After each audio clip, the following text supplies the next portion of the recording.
अस्सलाम वालेकुम प्यारे दोस्तों और बच्चों, आज की कहानी का नाम है अपना माल जाए आप ही चोर कहलाए।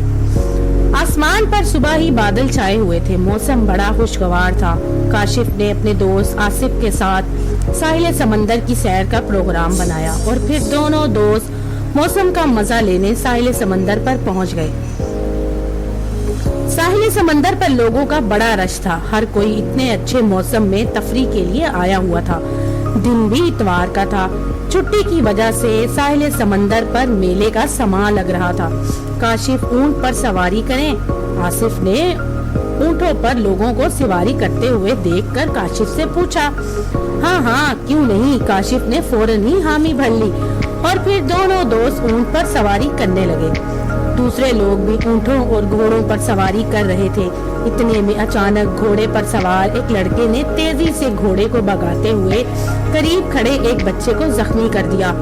लोगों ने घोड़े पर सवार लड़के को पकड़ लिया और कुछ लोग जख्मी बच्चे की देखभाल में मसरूफ हो गए। बच्चे को जख्मी करने वाला लड़का अपनी गलती मानने को तैयार नहीं था, बल्कि इसका कहना था कि गलती बच्चे और इसके घर वालों की है।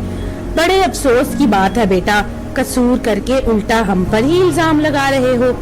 ये तो वही बात हो गई कि अपना माल जाए आप ही चोर कहलाए। जख्मी होने वाले बच्चे के वालिद ने लड़के को शर्मिंदा करते हुए कहा और वो लड़का शर्मिंदा होकर वहाँ से चला गया। तो दोस्तों, अगर आपको ये कहानी पसंद आए तो मेरे चैनल को लाइक और सब्सक्राइब जरूर कीजिएगा।